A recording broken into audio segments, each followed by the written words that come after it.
romantic comedy that transcends William Shakespeare's time and language. Please enjoy tonight's performance of What to Do About Nothing!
God, your ladyship, still in that mind, so some gentleman or other shall escape a predestinate scratched face.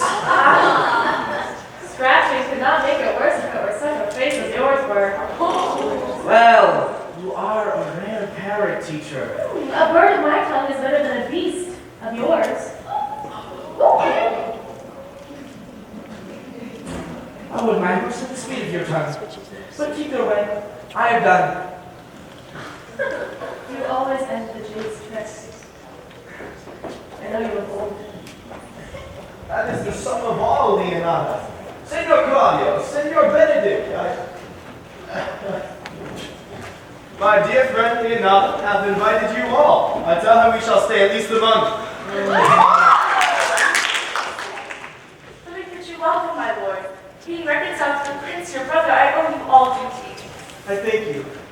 Not many words, but I thank you. Please let your grace lead on. We will go together.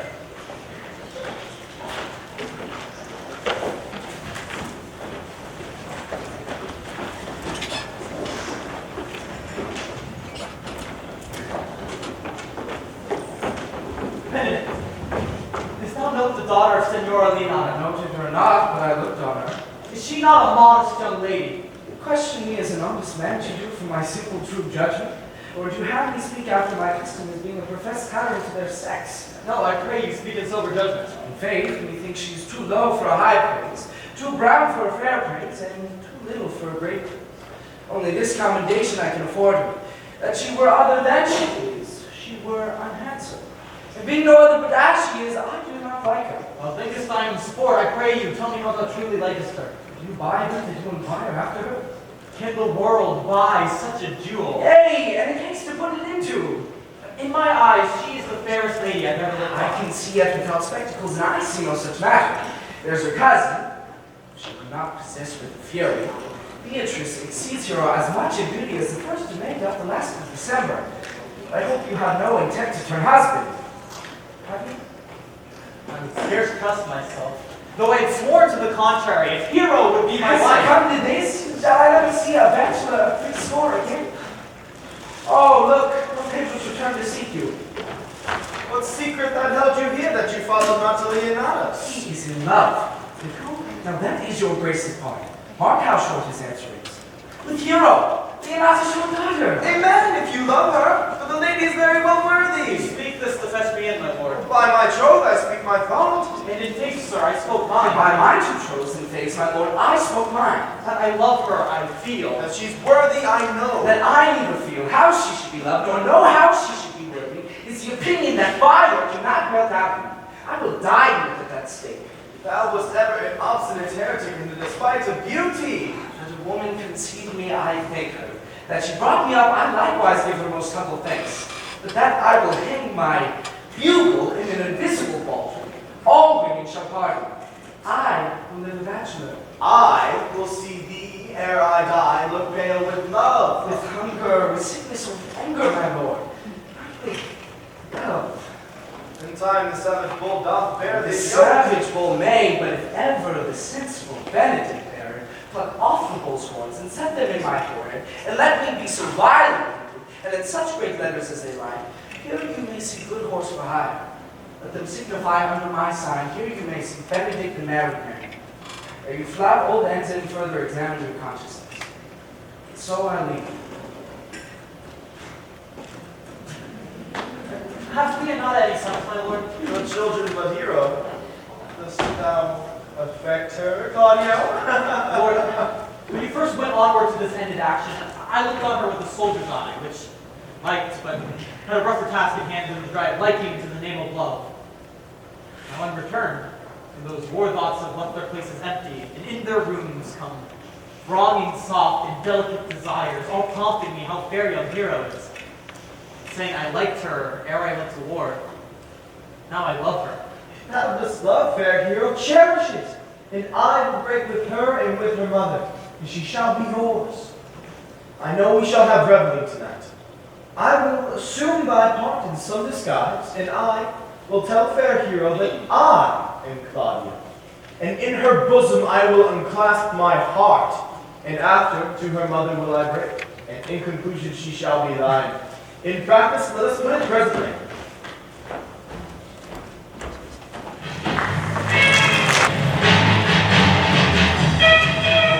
My lord! Why are you thus out of measure sad? There is no measure in this occasion that breeds, and for sadness is without limits. You should hear reason. And when I have heard it, what blessing bring it? If not a present remedy, at least a patient I subject. cannot hide what I am. I must be sad when I have cause and smile at no man's jest. Eat when I have stomach and wait for no man's leisure. Sleep when I am drowsy and to no man in his business. And laugh when I am merry and call no man in his humor. Nay, but you must not make a full show of this till you may do it without controlment. You have the weight to note against your brother, and yet taking you each with grace. Where it's impossible, you should take true root by the fair weather that you make yourself. It is needful that you frame the season for your own harvest. I'd rather be a canker and hedge than a rose in his grace. And it benefits my blood to be disdainful of all. It's a problem for me. This, though I cannot be said to be a flattering, honest man, it must not be denied that I am a plain dealing villain. If I had my mouth, I'd bite. If I had my liberty, I'd do my liking. For the meantime, let me be as I am and seek not to alter me. Can you make no use of your I make discontent? all use of it, for I use it only. Who comes here? What news brought you? I came yonder from a great supper. The Prince your brother is running entertainment, Leonardo, and I can give you intelligence of the intended marriage. Will it serve for a monarchical Michigan? Who is he for a fool that betroths himself to unquietness? Mary, it is your brother's right hand. Who? The most distant Claudio? Even he. A proper squire. And who? Which way was it? A hero, the daughter and heir of Leonardo. How came you to this? As I was in a musty room, comes me, the Prince and Claudio, hand in hand in a sad conference. I looked behind the heirs and then heard it agreed upon that the Prince would hear for himself. And then having obtained her, give her to Count Claudio. Come, let us sit in. This may prove food to my displeasure. I don't start with all the glory of my overthrow. If I can cross him anyway, I bless myself everywhere. You will both surely will assist me. To the death, my lord.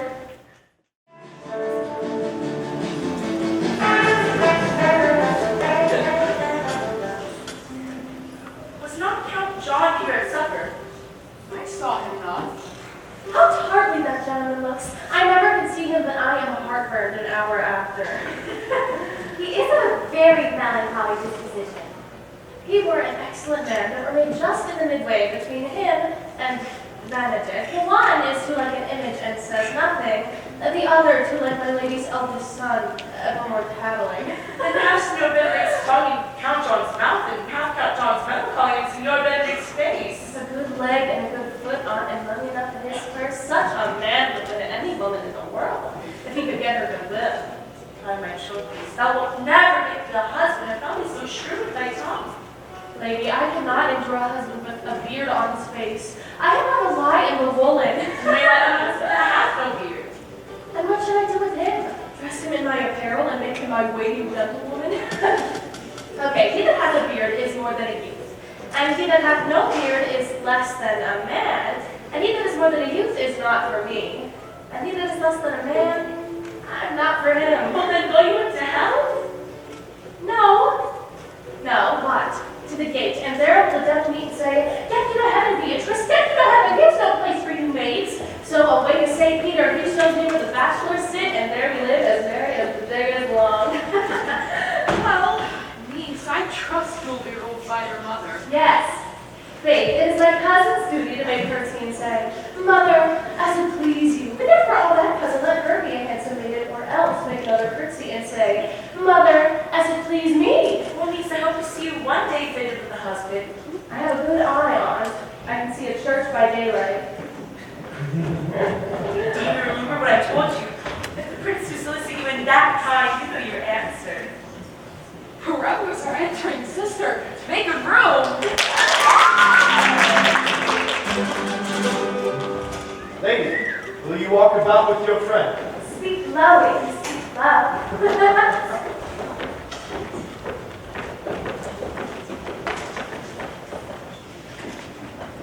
Well, and would you do like him? So would not I for your own sake, for I have many ill qualities. Which is one? I say my prayers loud. I love you the better. To hear is me kind amen. God, give me a good dancer. Amen. And God, keep him out of my sight when the dance is done. No words. Dance. I know you well enough. You are Signor Antonio. I'm not. I know you by the waggling of your head. Make sure I counterfeit him. You cannot do him so well unless you were the very man. Here's his right hand up and down. You are he. I don't worry about it. God. Come. Do you think I should not know you by your excellent wit? Convert to hide itself? You are he.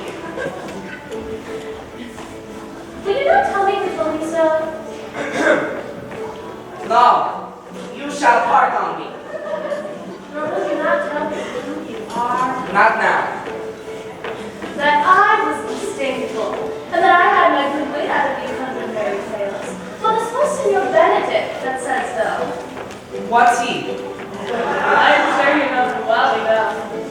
Not I, believe me. Did he never make you laugh?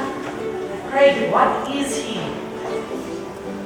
Why, he is the prince's jester. A very dull fool. His only gift is in devising impossible slanders. None of the libertines delight him, and the commendation is not in his wit, but in his villainy, for he both pleases men and angers them, and then they laugh at him and beat him. When I know the gentleman, I tell you what he said.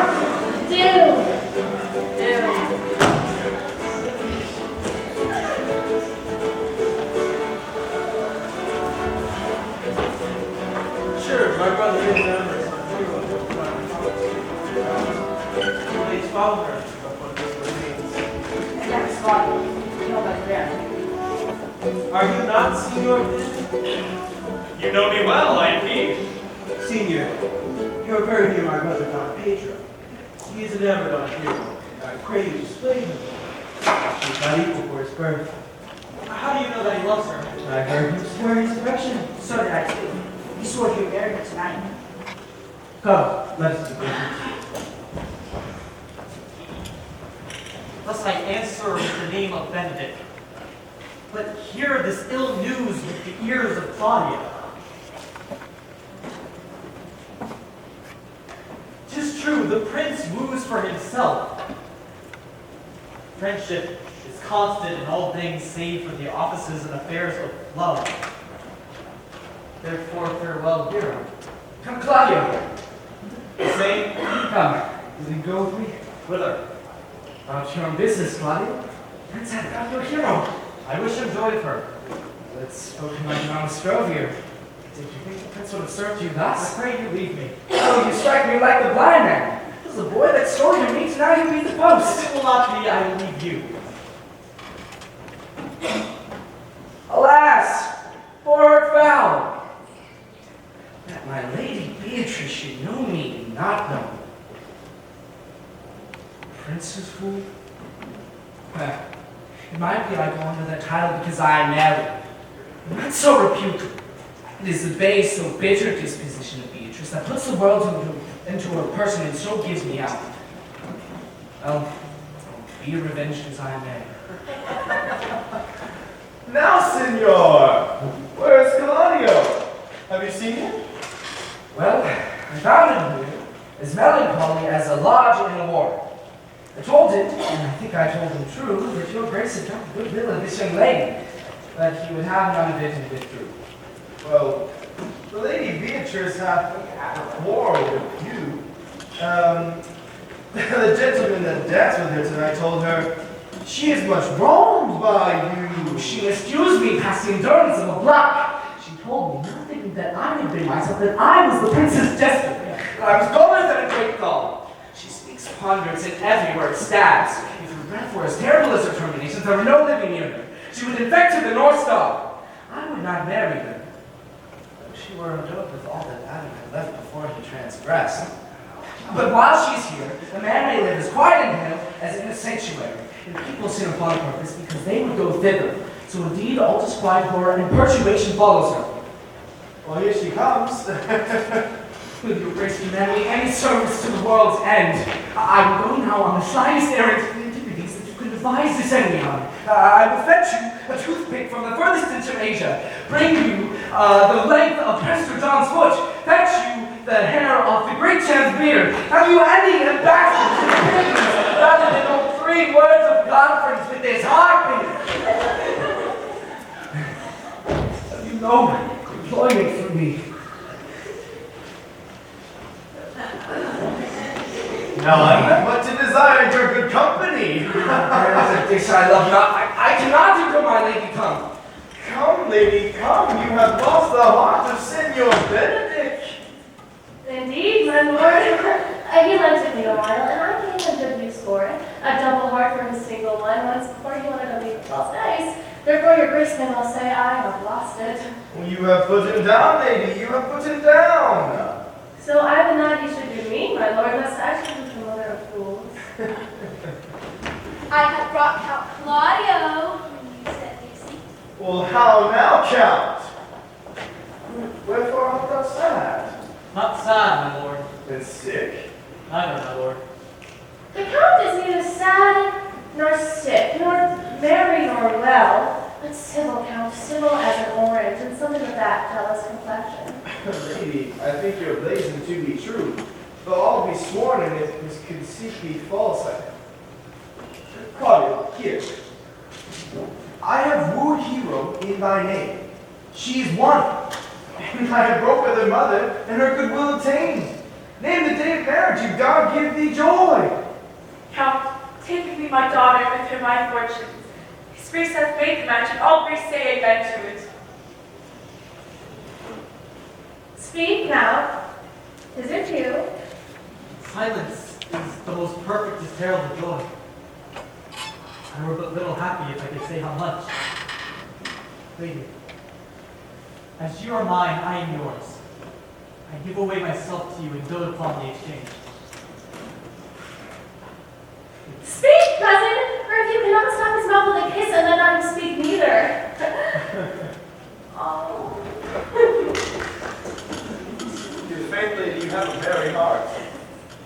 Yea, my lord, I thank you. What gold you on the windy side of prayer? Oh, my cousin tells me in his ear he is in her heart. And so she doth, cousin. Oh, good Lord, for alliance. Thus goes everyone to the world but I, and I am sunburned. I may sit in a corner and cry, I hope for a husband. Well, Lady Beatrice, I will get you one. I would rather have one of your father's getting. Have your grace a brother like you. Your father's got excellent taste and a maid to come by them. Lady, will you have me? No, my lord. Unless I might have another for working days. Your grace is too costly to wear every day. But I beseech your grace, pardon me. I was born to speak all mirth in the matter. Your silence most offends me. To be merry best becomes you, for out of question, you were indeed born in a merry hour. No, sure, my lord, my mother cried. But then a star danced, and under that I was born. Cousins, God give you joy. By my troth, a pleasant spirited lady. There's little of the melancholy element in her, my lord. She's never sad but when she sleeps, and not ever sad then. For I've heard my daughter say she hath often jumped up in happiness and waked herself up laughing. She cannot be tell of a husband either. Oh, by no means. She mocks all her wooers out of seat. She were an excellent wife to Benedict. Lord, my lord, they were but a week married and talk themselves mad. Claudio, when mean you to go to church? Tomorrow, my lord. Time goes on crutches, so love has all its rights. Not till Monday, my dear son, which is hence a just sentiment. In time to grieve due to how all things answer my mind. I warrant thee, Claudio. Time shall not go dully by us, and I will in the interim undertake one of Hercules' labors, which is to bring Senor Benedict and the Lady Beatrice into a mountain of affection, one with the other. I would fain have it a match, and I doubt not but to fashion it, if you 3 were to such minister your services as I shall give you direction. My lord, I am for you, though it cost me 10 next watchings. How's the mind, my lord? And you, gentle hero? I will do any modest office, my lord, to help my cousins to a good husband. I will teach you how to humor your cousin, that she shall fall in love with Benedict. And I, with your 2 helps, will so practice unto Benedict, that, despite his quick wit and queasy stomach, he shall fall in love with Beatrice. If we can do this, Cupid will no longer be an archer, for his glory shall be ours. We shall be the love gods. Come with me, I will tell you my drift.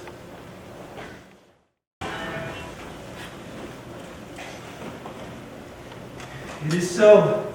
Claudio should marry the daughter of Leonardo. Yeah, my lord. But I can cost it. Any bar, any cross, any impediment will be dismal to me. I am sick and displeasure with them, and whatsoever comes towards their affection ranges even in time. How canst thou cross this marriage?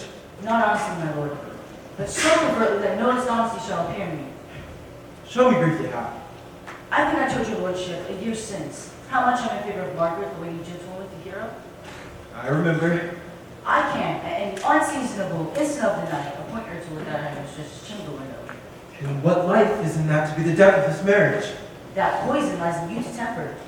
Go you to the prince your brother. Spare not to know that he hath wronged his honor in marrying the renowned Claudio. Whose estimation you mightily hold up. To contaminate his stale such a one as hero. And what proof shall I make of that? Proof enough to misuse the prince, to vex Claudio, to undo hero, and kill Leonardo. Look you for any other issue? Only to despite them, I will endeavor anything. Go then. Find me at the meet hour to draw down Pedro and Claudio alone.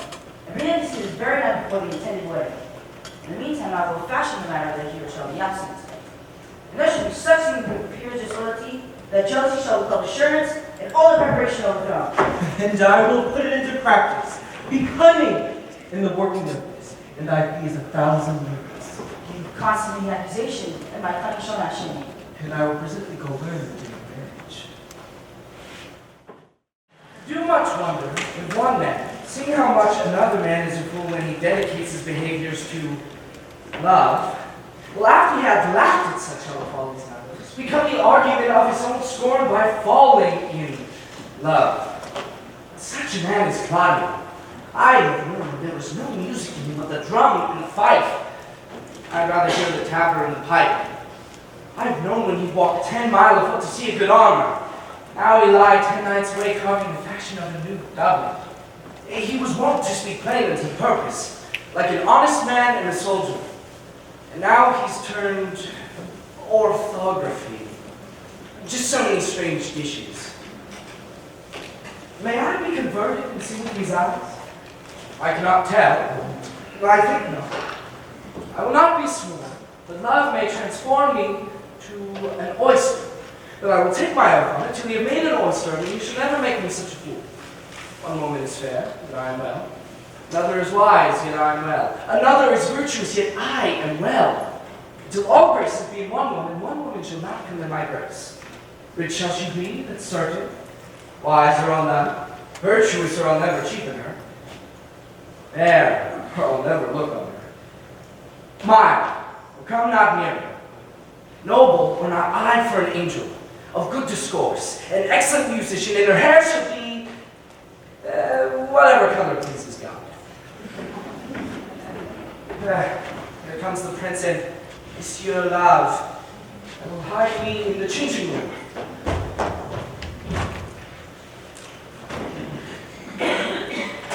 See you where Benedict hath hid himself? Oh, very well, my lord.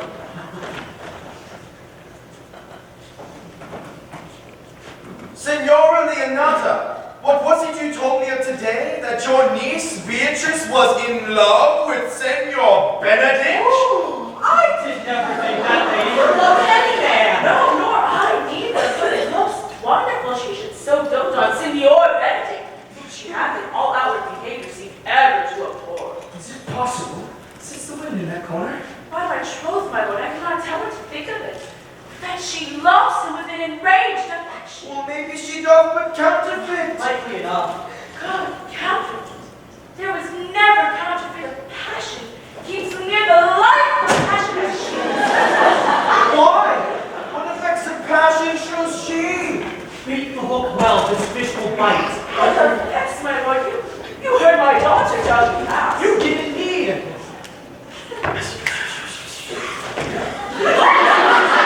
You amaze me! Oh, I should think this be the trick of the old lady speaks it. Has she made her affection known to Benedict? No, I swear she never will. That's her woman. Shall I, says she, who so often countered him with scorn, write to him that I love him? This says she now that she's beginning to write to him. For she'll be up 20 times a night, and then when she sits there, it's not that she has written a sheet of paper. My doctor tells us all. Now you speak of a sheet of paper. I remember a pretty gesture daughter told us of. Oh, when she had written and was reading it over, she found Benedict and Beatrice between the sheet. Yeah, that. Oh, she tore the letter into 1,000 halfpence, railed herself that she should be so immodest to write when she knew would flout her. I measure him, says she, by my own spirit. For if he should write to me, I should flout him. Yea, though I love him, I should. Up and down upon her knees she falls, beats her heart, tears her hair, prays and curses, oh, sweet lady, God give me patience. Don't indeed, Tom says so. And since he has so much overborne him that my daughter is sometimes afeared she will do a desperate outrage to herself.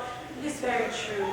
It were good that he should know of it by some other, if she shall not discover it. To what end, my lord? He will but make sport of it and torment the poor lady worse. And he should, it were an alms to hang him. She is an excellent, sweet lady, and out of all suspicion, she is virtuous. And she is exceedingly wise. In all but loving Benedict. Hero says that surely she will die. For she will die if he loves her not, and she will die ere she make her affection known. And she will die if you lose her, rather than take one breath for a touch of crossness. She doth well. It is very possible that if she should make tender of her love, he shall scorn it. For the man, as you know all, hath a contemptible spirit. And I am sorry for your niece. Shall we go see Benedict and tell him of her love? Oh, never tell him, my lord. Let him wear it out in good counsel. Nay, that's impossible. She may wear her heart out first. Well, we will hear further of it by your daughter. Let it cool the while. I love Benedict well. I just wish he could so modestly examine himself to see and understand that he is not worthy of so good a lady. My lord, will you walk? Dinner is ready. With the same net be spread for her that your daughter and her gentlewoman carry. Let us send Beatrice to Calvin for dinner.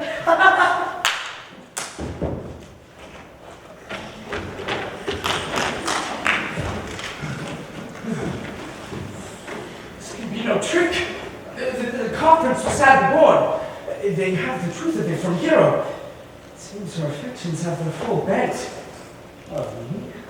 Why must be requited? I hear how I'm censured. They say that I will bear myself proudly if I perceive the love come from her. They say, too, that you would rather die than give any sign of affection.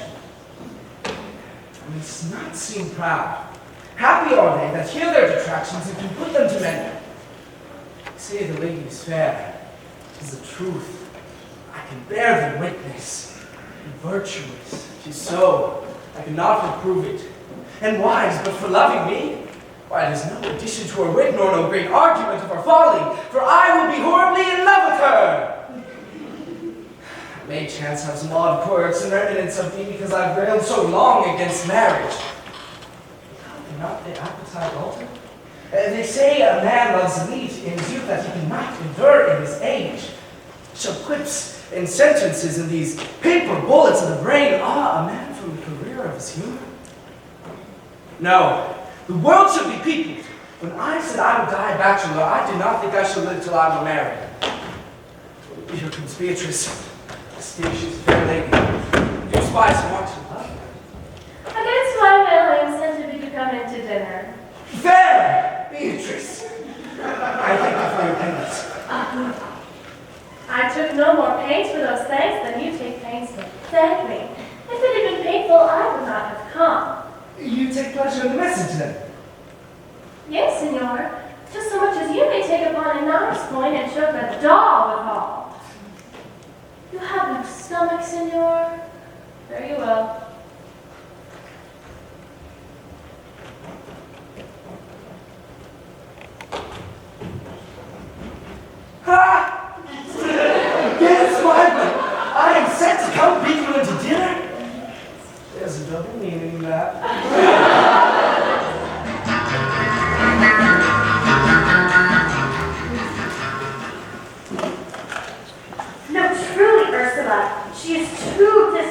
people. I know her spirit is coy and wild as haggards of the rock. But are you sure that Benedict loves Beatrice so entirely?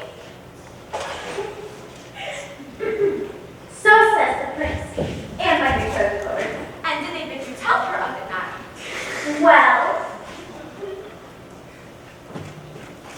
they did entreat me to acquaint her of it, but I persuaded them that if they loved Benedict, to wish him wrestle with affection, and never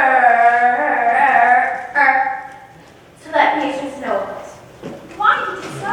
Doth not the gentleman deserve as full, as fortunate bed, as ever Beatrice shall couch upon?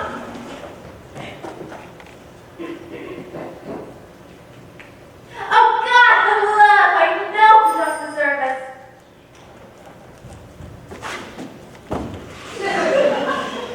As much as may clearly to a man, but nature never framed a woman's heart of prouder stuff than that of Beatrice. Disdain and scorn rise sparkling in her eyes, misprizing what they look on, and her wit values itself so highly that to her all matter else seems weak. Oh, she cannot love, nor take no shape nor project of affection. She is so self-endeared. And therefore, certainly, it were not that she knew his love, lest she'll make sport at it.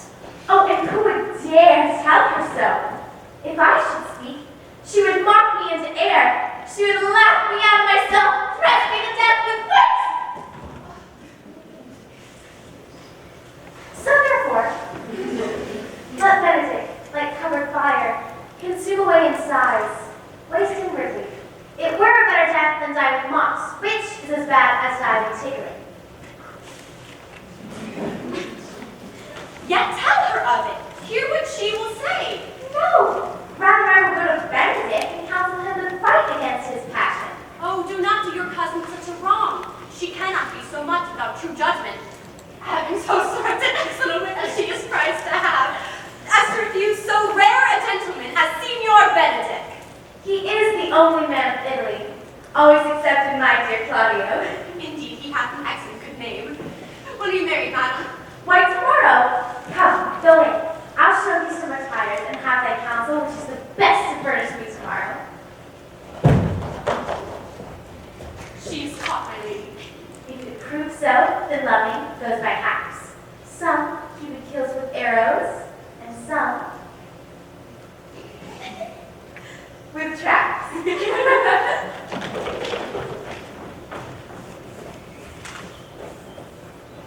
The fire is in my ears. Can this be true? A sad eye condemned for pride and scorn so much. Contempt. Farewell, and maiden pride, adieu. And no glory lives behind the back of such. Benedict, love on. I will requite thee, taming thy vital heart to thy loving hand. If thou dost love, my kindness shall incite thee to bind our loves up in a holy band. For others' sake thou dost deserve, and I believe it better than requitingly. Oh, Benedict!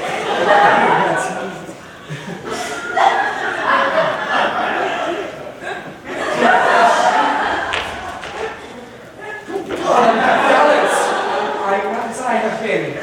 So say I, methinks you are sad. Oh, I hope he be in love. Hang him, truant. There is no true drop of blood in him that is truly touched with love. If he be sad, he wants I have the toothache. sigh for toothache. Say everyone can master a grief, but he who has it. Yet I say, he is in love. Why, there's no appearance of fancy in him, unless it be a fancy that hath a strange disguise. If he not be in love with some woman, there's no believing old signs. Well, there is no note of it except his melancholy. And when does he want to wash his face? Ah, that does tell a heavy tale for him. To conclude, he is in love. I know who loves him. Ah, that's what I know too. I warrant one that knows him. Yeah, and all of his ill qualities. Yes, in but spite it of all. is no charm for the toothache. Good Signor, I've studied 8 or 9 wise words to speak to you, which these hobby horses must not hear. Oh, to break with him about Beatrice. It's true, my lord. Hero and Mark have played their parts with Beatrice. Now the two bears won't bite one another when they meet. My lord and brother, if your leave is served, I can speak with you. In private? If it please you, get plenty of it here for when I speak of concerns to you. What's the matter? It means your lordship to be married tomorrow? You know he does. I know not that, but he knows what I know. If there be any impediment, I pray you discover it. I've come hither to tell you ladies this morning. You, hero? Even she, your hero, Leonardo's hero, every man's hero. Disloyal. The word is too good to paint out her wickedness. I could say she were worse. And you have a worse title and I will finish. Wonder not till further warned.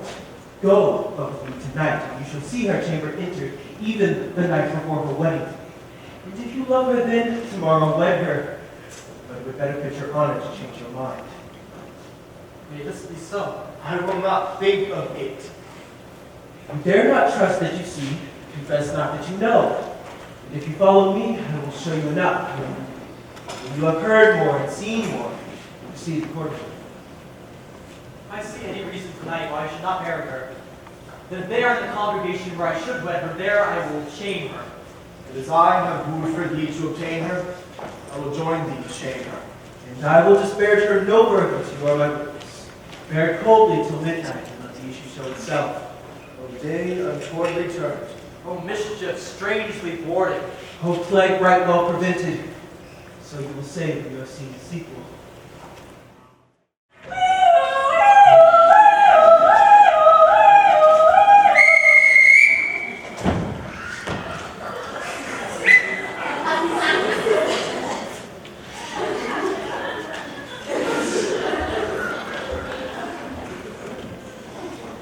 Are you good men and true? Yea, or else would be a pity that they should suffer salvation in body and soul. Nay, that were a punishment too good for them to bear any leave. Being chosen for the prince's watch. Well, you know their charge never talk, Barry. Yes, masters, you are brought here to be the most fit and senseless men for the comfortable of the watch. Therefore, bear you the lantern. Masters, you are to comprehend all favor of men, and you are to then stand in the prince's name. How you will not stand? Why then, let him go, and take no note of him, but presently call the rest of the watch together, and thank God you are rid of the name. We do not stand to be obedient to none of the prince's subjects. It's true, he used to meddle with none but the prince's subjects.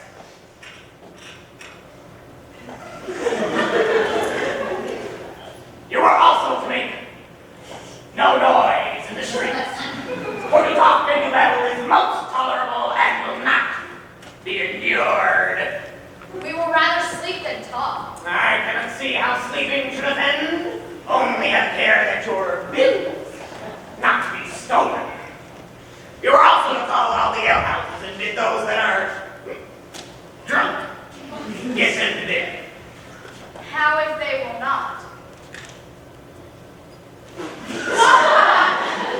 Why? Then let them alone until they have to over.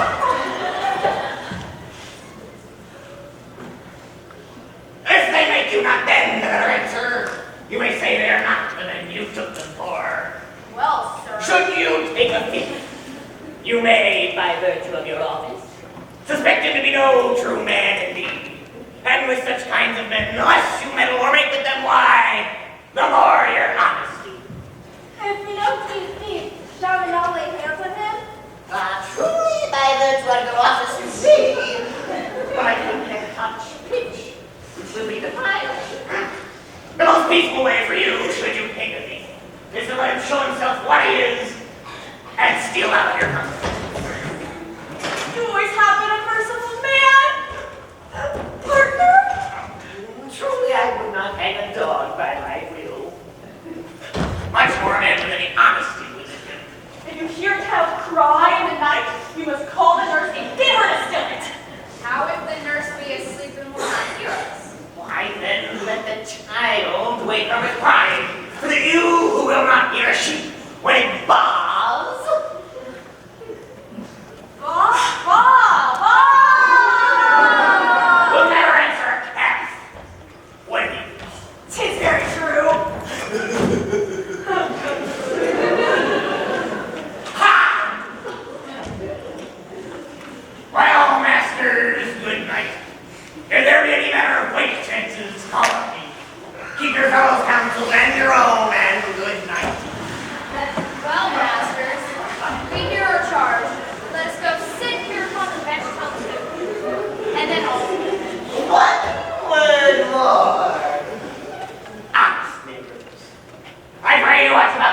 sounding an honest door. For the wedding being there tomorrow, there is a great coil tonight. Adieu. Be vigilant. I beseech you.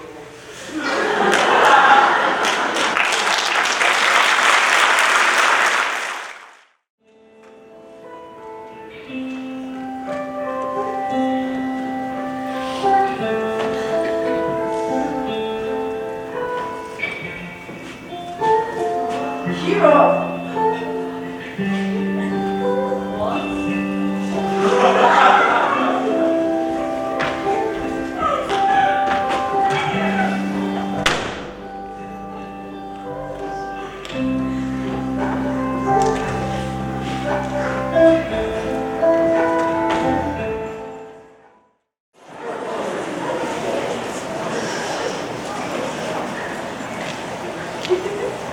Oh, but Ursula, my friend has some Beatrice and desires her to die. I will, baby. Oh, and bid her come hither.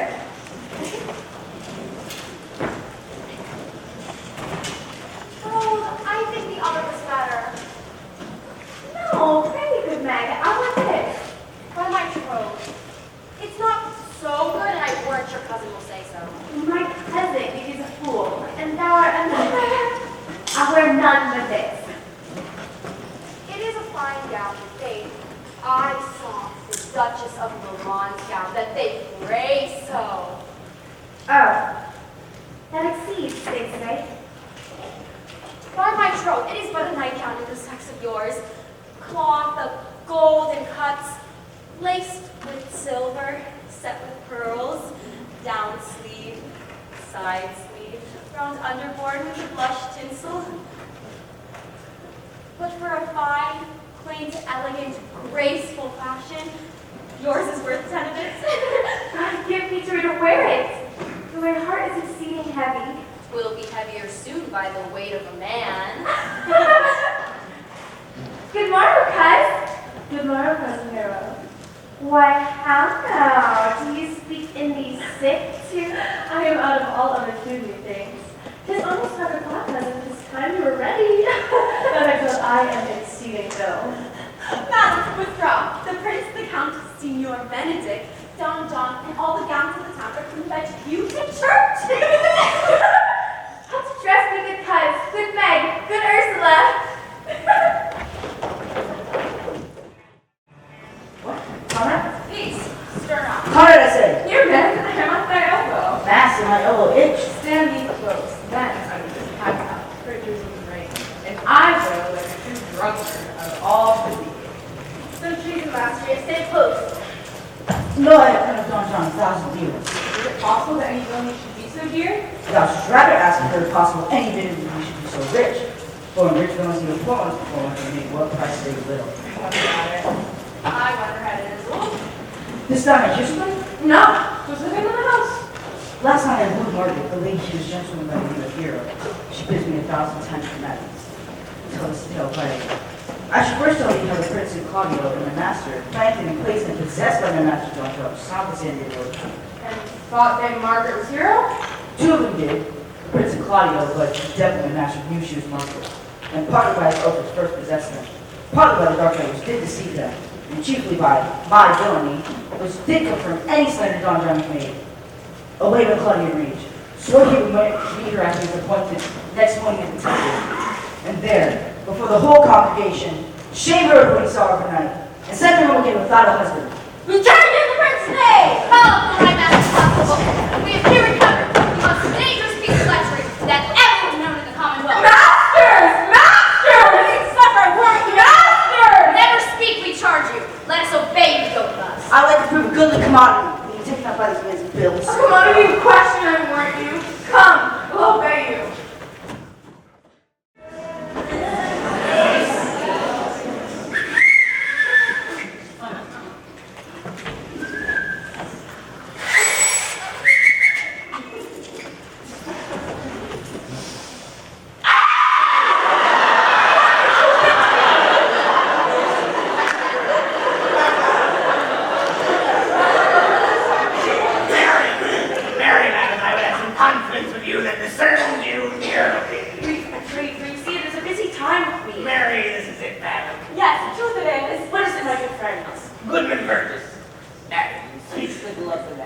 An old woman and her wits are not so much.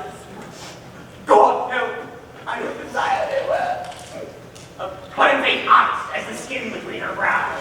Yes, I thank God there is no woman honester than I. Harrisons are odorous, hell-brass neighbor murders. Neighbors, we're tedious. It may please your worship to say so, but truly, for my own part, if I were as tedious as a king, I could find it in my heart to bestow it all upon your worship. All the tediousness on me, And mine too. But Faye, know what you have to say. Mary, madam, our watch last night found 2 knaves as alien in all of Messina. A good old woman, she will be talking. As they say, when the age is in the wit. Now, God help us, it is a world to see. Well said, yes. Well, God's a good man, and when 2 men ride a horse, one must ride behind. An honest soul, and faith by my truth, she is as ever broke with. But God is to be worshipped, and all men are not alike. Alas, good neighbor. Indeed, neighbor, he comes too short. Is that God? I'm asleep. One word more. Madam, our watch have indeed encountered 2 auspicious persons, and you would have them here this morning examined before your worship. Oh! Your examination or something, bring it me. I'm no great haste and we have turned the Shall we suffer? Drink some wine, you go. Very well.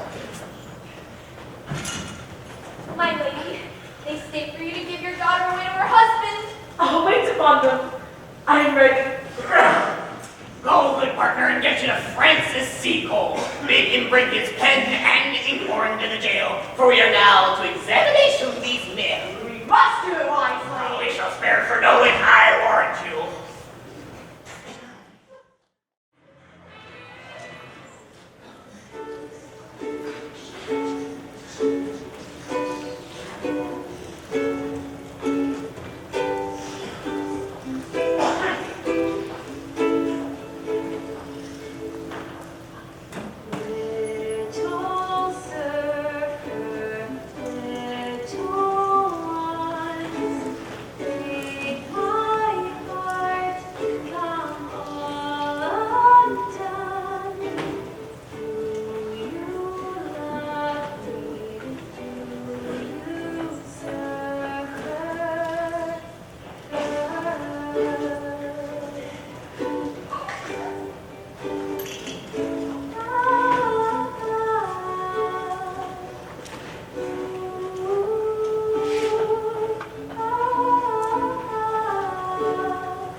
form of marriage, and you shall recount the particular duties afterward. You come hither, my lord, to marry this lady. No. To be married to her, sister. You come to marry her. Lady, you come hither to be married to this man. I do. If either of you know of any inward impediment of why you two should not be conjoined, I charge you on yourselves to utter it. Know you any hero? None, my lord. Know you any Claudio? I dare make his answer. None. Well, what men dare do, what men may do, what men daily do, not knowing what they do. Standing by. Do you, with free and unconstrained soul, give me this maid, your daughter? Yes, really, son, as God did give for me. And what am I to give you, whose worth may count the poise, this rich and precious gift? Nothing, unless you render her again. Sweet prince, you learn me noble thankfulness. Take her back again! Give not this one orange to her friend! She is but the sign and semblance of her honor. Behold, how like a maid she blushes here. Would you not swear, all you that see her, that she were a maid by these exterior shows? But she is none. She knows the heat of a luxurious bed. Her blush is guiltiness, not modesty. What do you mean, my lord? Not to be married, not to knit my soul to this approved wanton.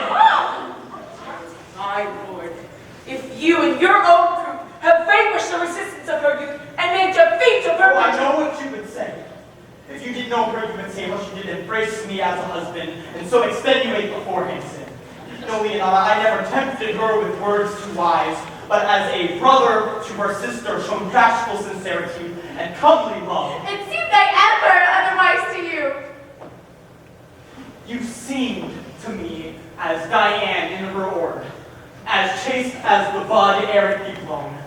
But you are more intemperate in your blood than Venus, or those pampered animals who rage in savage sensuality. My lord, well, that you doth speak so wide. Pedro, I speak not you. Why? What should I speak? I stand here dishonored, about to link my dear friend to a common stave. Lady, these things were spoken.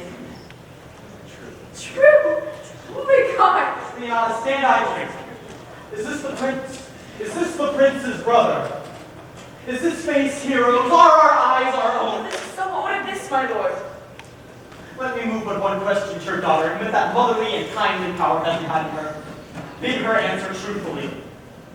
I charge thee do so, as thou art my child. Oh, God, defend me.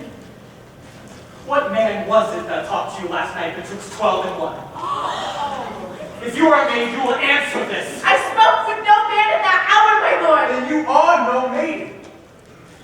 Leonardo, I am sorry you must hear, but on my honor, myself, my brother, and this grieved count did see her, hear her at that hour, with some ruffian at her chamber window, who was most like a liberal villain. He hath confessed to their vile encounters 1,000 times in secret. No man's dagger here a point for me. Oh, no, cousin Hero, wherefore sit you down? Hold on, lady. Dead, I thank thee. Help on! Hero, why? Hero, help on to the benedict sister!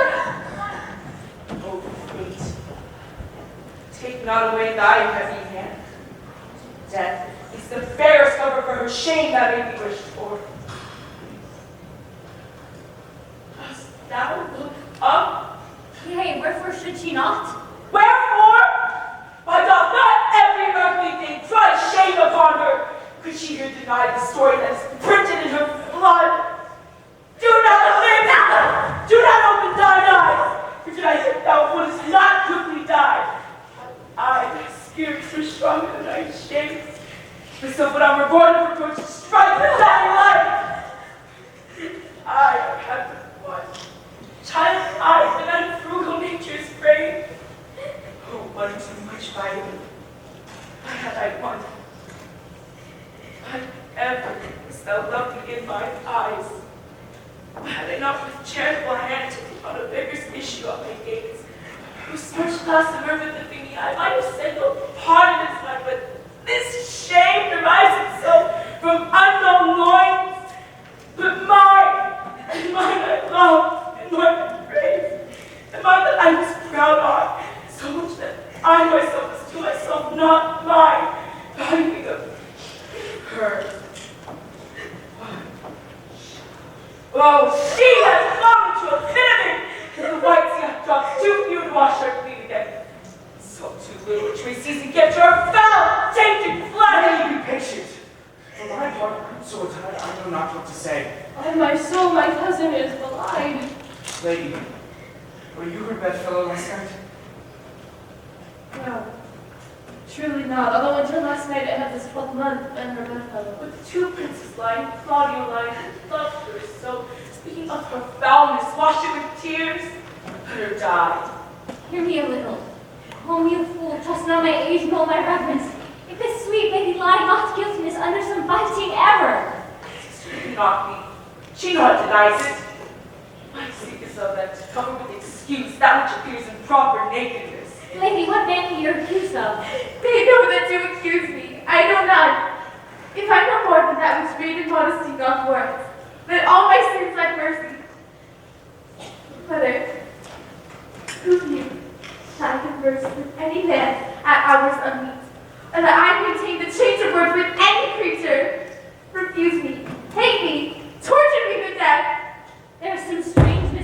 the princes. The two of them have their very bent upon it. And if their wisdoms be misled, the practice of it lives in John the Bastard, whose spirit sprang with toil of villains. He will not. If they speak the truth of her, these hands shall tear her. If they wrong her honor, the proudest of them shall well hear it. All the while let my counsel sway you in this case. Your daughter here, the prince left for dead. Publish it that she is dead indeed. Maintain a mournful ostentation on your family's old monument with mournful epitaphs, and do all rites that appertain a burial. What shall become of this? What will this do? Change slander remorse on her behalf. That is some good. She dying as must be so maintained. Shall be lamented, pitied, the excuse of every hearer. So will fair Claudio. When he shall hear she died upon his words, the idea of her life completely creeping to the imagination of the study. More moving, delicate, and full of life than when she lived so indeed. And if all else fails, you may conceal her best benefits her rooted reputation. In some religious and inclusive life, I follow eyes, tongues, minds, and injuries. Leonardo, the sister advised you. And though you know my inwardness and love is very much unto the prince in Claudio, but by mine honor, I will deal with this as secretly and justly as your soul should with your body. Being I fluent Greek, the smallest trying to lead me. Come, lady, I have to live. This wedding day is perhaps prolonged. Have patience and endure.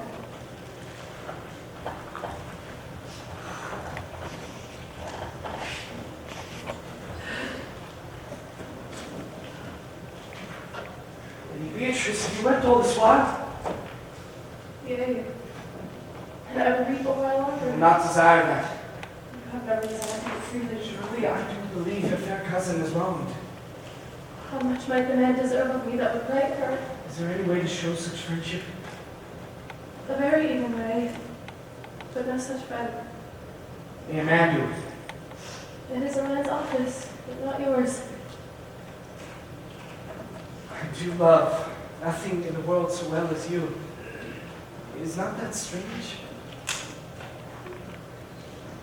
As strange as the thing, I know not. It were possible for me to say I love nothing so well as you. But believe me not. And yet I lie not. I confess nothing, nor I deny nothing. I'm sorry for my cousin. By my sword, Beatrice, thou lovest me. Do not swear and then eat it. I will swear by it that you love me, and I will make you eat it that says I love you not. Will not you eat your word? No sauce that can be devised to it. I protest I love thee. Thank God, forgive me. What offense, sweet Beatrice? You stayed me in a happy hour. I was about to protest that I love you. And who to follow thine heart? I love you. So much of my heart that one is left to protest. Come, bid me do anything for thee. Kill Claudio. For the wide world. You kill me to deny you. Farewell. Sweet Beatrice. I am gone, though I hear there is no love in you. Yes. Then pray let me go. In faith, I will go. We'll be friends first. You dare easier be friends with me than fight with thine enemies. Is Claudio thine enemy? Is he not approved to lie a villain that has slandered and scorned and dishonored my kinswoman? Oh, that I were a man, what bear her in hand until they come to take hands, and then with public accusation, uncovered slander, upbraiding, rancor. Oh God, that I were a man, I would eat his heart in the Hear me, marketplace. Beatrice. I talk to the man out the window, a proper saying. Nay, but Beatrice. Sweet hero. She is wrong. She is slandered. She is undone. Beatrice. Oh, that I were a man for his sake. Or that I had a new friend would be a man for my sake. But manhood is turned into curses, valor into compliment, and men are only turned into tongues. And true ones too. He is now as valiant as Hercules who only tells a lie and swears it. I cannot be a man for wishing that if I will die, I will live with grieving. Hear me, good Beatrice. By this hand I love thee. Use it for my love so other women swearing by it. Think you in your soul Claudio hath wronged Hero? Yea, as sure as I have thought or a soul. Enough. I'm engaged. I will challenge him. I kiss your hand, so I leave you. By this hand, Claudio shall render me a dear account. As you hear of me, so think of me. And now go. Comfort your cousin. I must say she is dead. So farewell.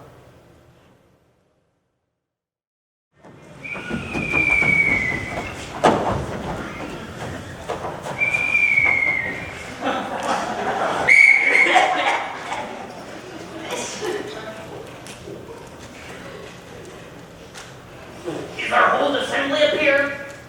A stool and a cushion for the sexton?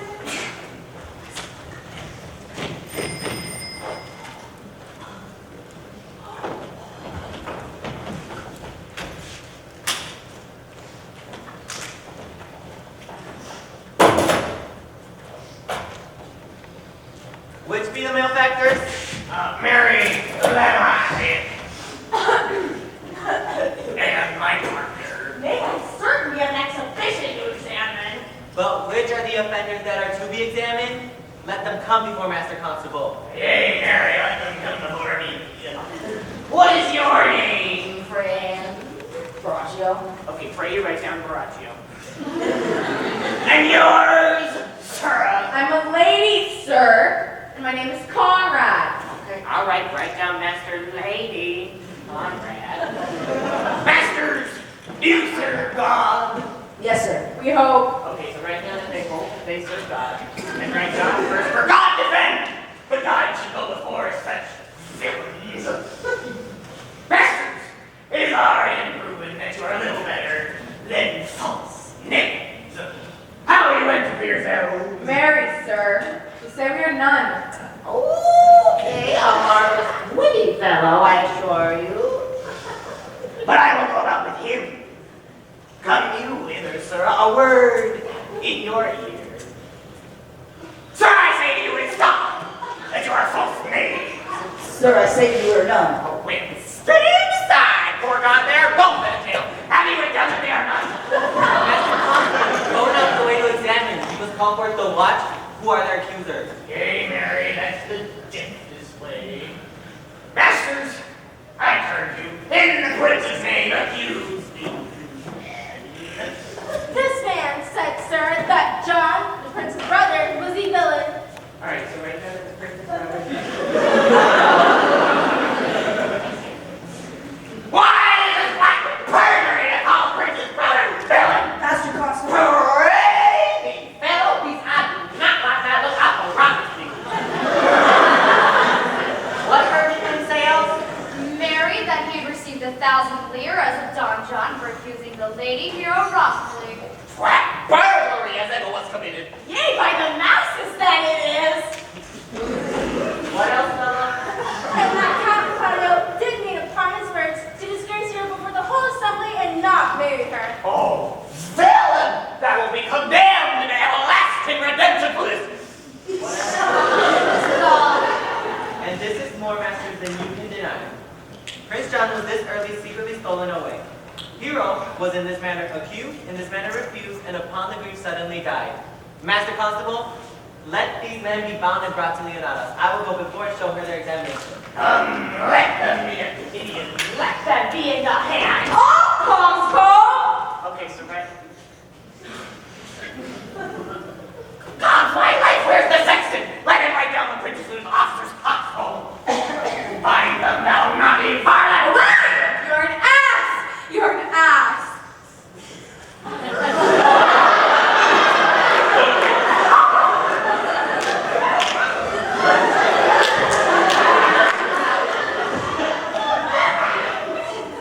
Dost thou not suspect my place? Dost thou not suspect my views? Oh, everyone here to write me down an ass. But remember that I am an ass. Though I not be younger and not that I am an IELTS. Piety has to be put upon me like a witness. I am a white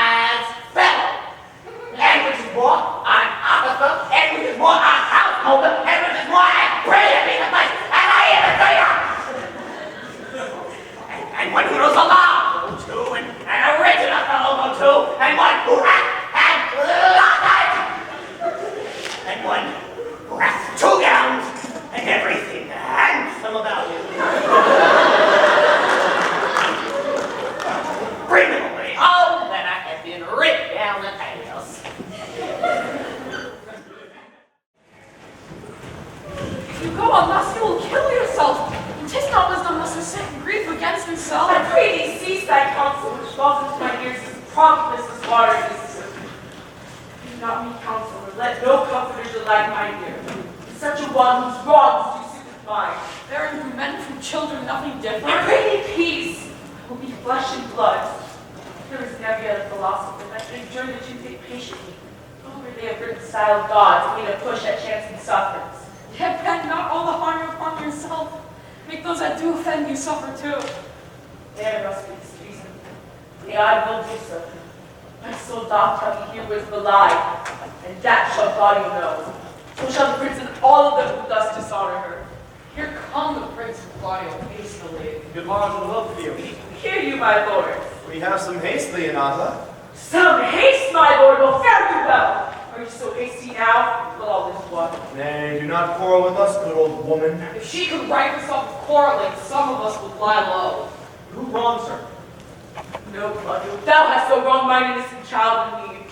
Thy slander hath gone through and through her heart, and she lies, buried with her ancestors, the 2 were never scandalous left, save this of hers, framed by thy villainy. My villainy? Thine, Claudio, thine, I say. You speak not right, woman.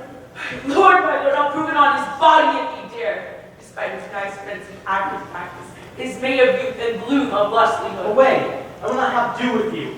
Canst thou so doubt me? Thou hast killed my child. If thou killest me, boy, thou shalt kill a man. He shall kill 2 of us, and men indeed. That's no matter. Let him kill one first. Come, boy, come follow me. I'll whip you. Content yourself. Thou knowest I love my niece, and she's dead. Send her to death by villains. But look at me. Come, it's no matter. Do not you meddle. Let me deal in this. Gentlemen and woman both, we will not wait your patience. I am sorry for the death of your daughter. I am. But she was charged with nothing but what was true and full of proof. No? Holy brother, I will be heard. And shall, for some of us will smart for it.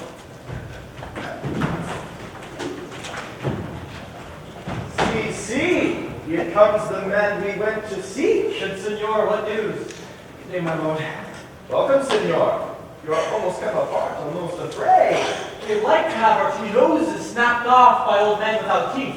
Leonata and her brother, what thinkest thou? If we had fought, I doubt we would have been too young for them. In the true quarrel, there is no true valor. I came to see you both. And we've been up and down to seek thee, for we are high-proof melancholy, and fain have it beat from us, without use thy wits. As I am an honest man, he looks pale. Art thou sick or angry? Pray you choose another subject. Or this light he changes more. Shall I speak a word in your ear? God bless the informed child. You are a villain. I'm just not. Oh, make good how you dare, with what you dare, and when you dare. Answer this challenge, or I will protest your cowardice. You have killed a sweet and innocent lady, and her death shall fall heavy on you. Fare you well, boy. You know my mind. My lord, for your many courtesies, I thank you. But I must discontinue your company. The brother of the bastard is fled from Messina. You have among you killed a sweet and innocent lady. And my lord Blackbeard there, he and I shall meet. Until then, peace be with him. He is in earnest. He was profoundly earnest, and I'll warrant you in the love of Beatrice, And he challenged thee. most sincerely. But softly, let me be. Pluck up my heart and be sad. Did he indeed say my brother was fled?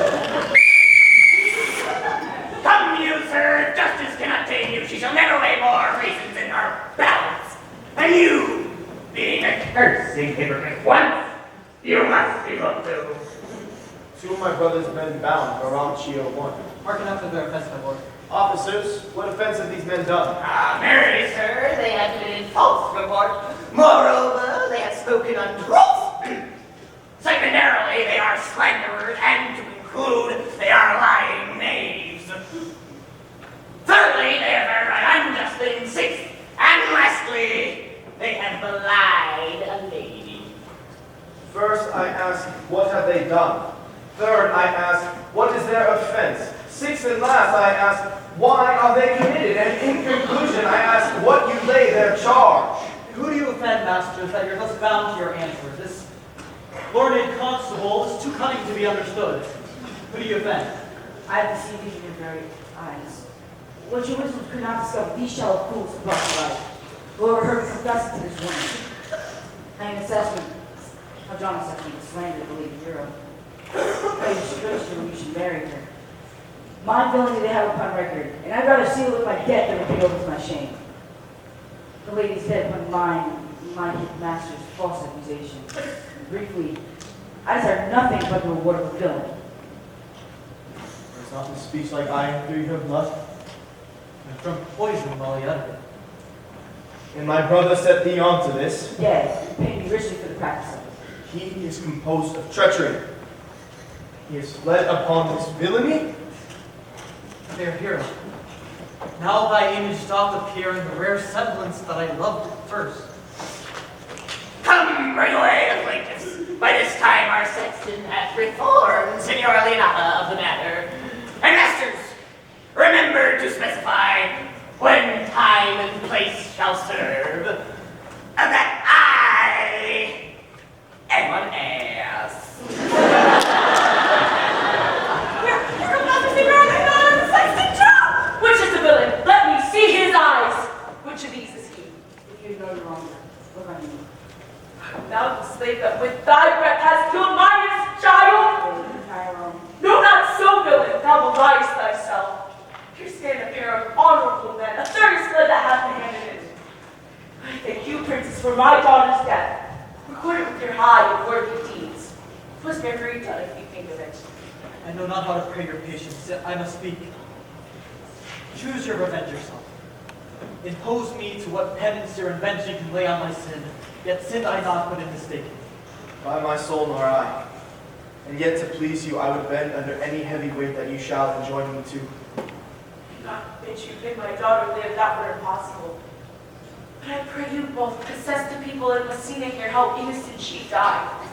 And if your love has ever aught excited mention, hang her an epitaph upon her tomb, and sing it to her bones. Sing it tonight. Tomorrow morning come you to my house, and since you do not be my son-in-law yet, be my nephew. My brother hath a daughter almost the copy of my child that's dead. She alone is heir to both of us. Give her the right you should have given her cousin. So dies my revenge. Sweet lady, your overkindness doth bring tears from me. I do accept your offer. Tomorrow then I will expect your coming. Tonight I take my leave. This naughty man shall back to face be brought to Margaret, who I believe is packing all this wrong. Hired to it by your brother. No, by my soul she is not. No, she did what she spoke to me, but she has always been just and virtuous in anything I do know about her. Moreover, madam, though it is indeed not in white and black, let's blanket here, the offender did call me an ass. I beseech you that be remembered in deciding his punishment. I thank thee for thy care and honest pains. Your worship speaks like a most thankful and reverent youth, and I praise God for you.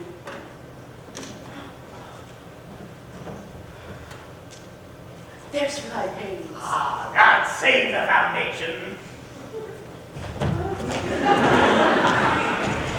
Till tomorrow morning, lords. Farewell. Farewell, my lords. We look for you tomorrow. We will not fail. Tonight, I'll mourn with Hero.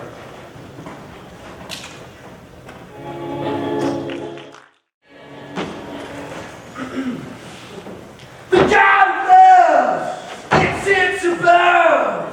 It knows me. It knows me.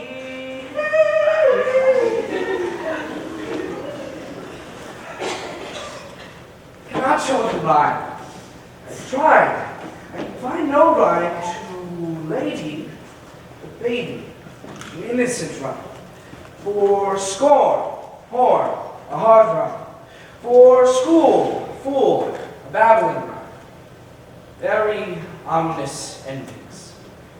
No, I was not born under a rhyming planet, nor cannot woo under festival terms. Sweet Beatrice, what's not come when I called thee? Yea, senor, and depart when you bid me. Stay till then. Then is spoken for you all now. And yet I go, let you go with what I came for, which is the kind of the past between you and Claudio. Only foul words. Thereupon I'll kiss you. Foul words is but foul wind, and foul wind is but foul breath, and foul breath is noisome. Therefore I will depart on kiss. Thou hast frightened the word out of its right sense, so forcibly is thy wit. But I must tell thee, Claudio undergoes my challenge, and either I will shortly hear from him, or I will subscribe him a coward. Now I pray you, for which of my bad parts didst thou first fall in love with me? For all of them together, which maintained so politic a state of evil, and allowed no good part to intermingle with them. But for which of my good parts did you first utter love for me? Suffer love. I do suffer love indeed. I love thee against my will. In spite of your heart, I think. Alas, poor heart, if you spite it for my sake, I would spite it for yours, for I would never love that man that hates. Thou and I are too wise to rule peaceably. And now tell me, how doth your cousin? Very ill. And how do you? Very ill, too. Serve God, love me, and command me. There will I go to, for here comes one in haste. Madam, you must come to your uncle. It is proved my lady here hath been falsely accused. The prince and Claudio mightily abused, and John is the author of all who slight and gone. Will you come presently? Will you go hear this news, senor? I will live in thy heart, die in thy lap, be buried in thy eyes, and moreover, I will go with thee to thy uncle's.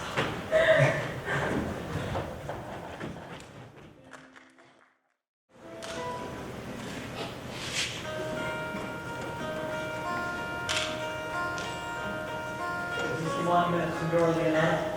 It is, my lord.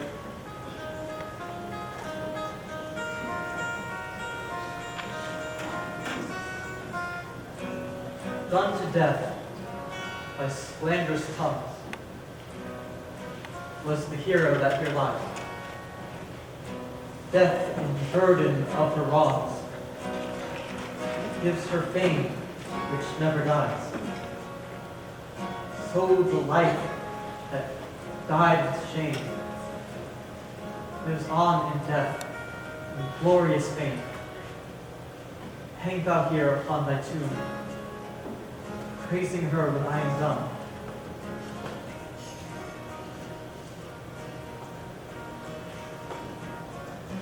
Pardon, goddess of the night, those that slew thy virgin night, for the which with songs of woe round about her tomb they go. Now unto thy bones good night. Yearly I will do this right. Tomorrow, masters, put your torches out and leave us. I thank you all. Fare you well.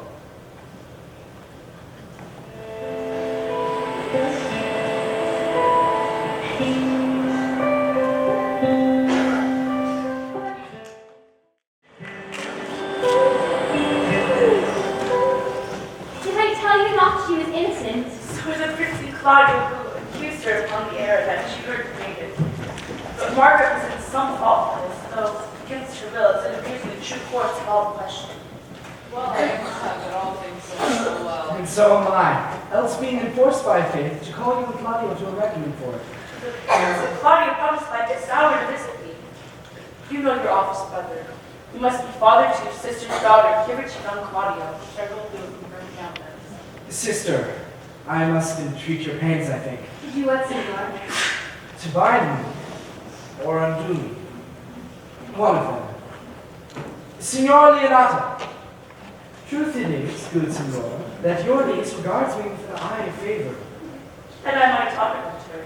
It's much true. and I do with an eye of love requite her. The sight I think you had from me, from Claudio the Prince. But what's your will? Your answer, lady, is enigmatical. For my will is that your goodwill may stand with ours this day to be conjoined in the state of honorable marriage, in which I will desire good help, sister. My heart is with your liking. And my help. Oh, here come the Prince and Claudio. Good morrow to this fair assembly. Good morrow, Prince. Good morrow, Claudio. Here intended. Are you yet determined today to marry my mother's daughter? Yes, Call her forth, brother. Here's the sister ready. to this I owe you.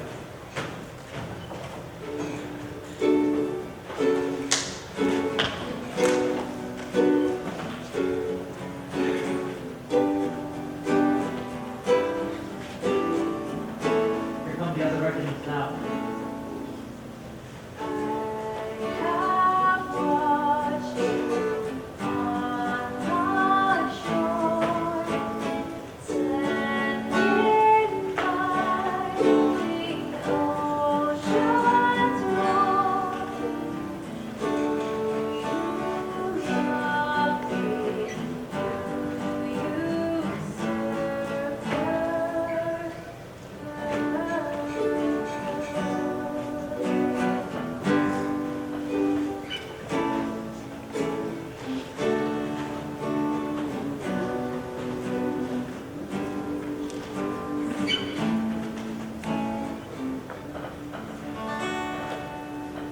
That's just the lady I was sleep upon? The same she. And I do give you her. Well, then she's mine. Sweet, let me see your face. No, that you shall not till you take her hand before this sister and swear to marry her. Give me your hand before the sister. I am your husband if you like with me. When I lived, I was your other wife. And when you loved, you were my other husband. Another hero.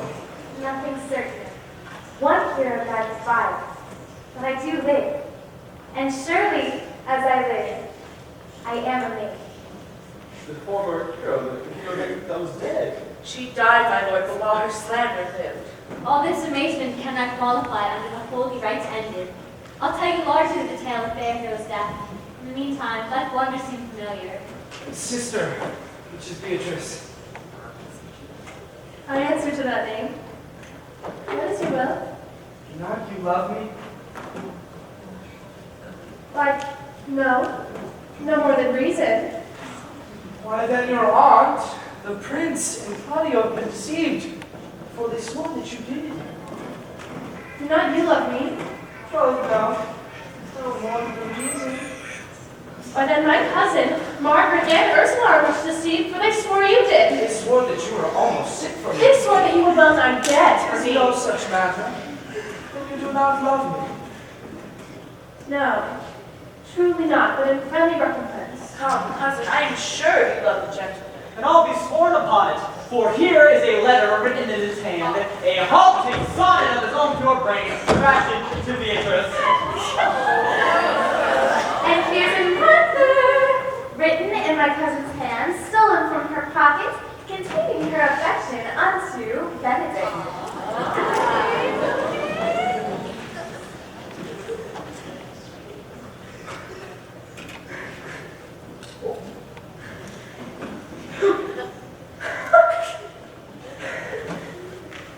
A miracle! Here's our hands against our own hearts. Come, I will take thee. By this night I take thee for pity. I will not deny you, but by this good day I yield upon a great persuasion, and partly to save your life, for indeed I was told you were in assumption. Please, I will stop your mouth.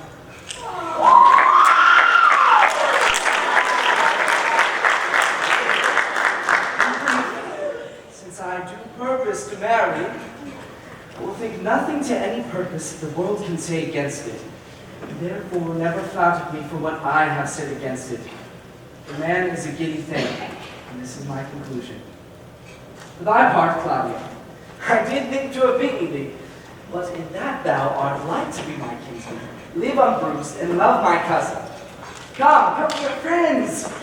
Let us have a dance when we are married, that we may lighten our own lives and our wives' heels. Wait, what about dancing afterward? First to my word, therefore play, music. Prince, thou art sad. Get thee a wife, get thee a wife. My lord, your brother John has taken flight and brought with armed men back to Messina. Think not on him until tomorrow. I will devise thee brave punishments for him. Strike up, pipers. Dance!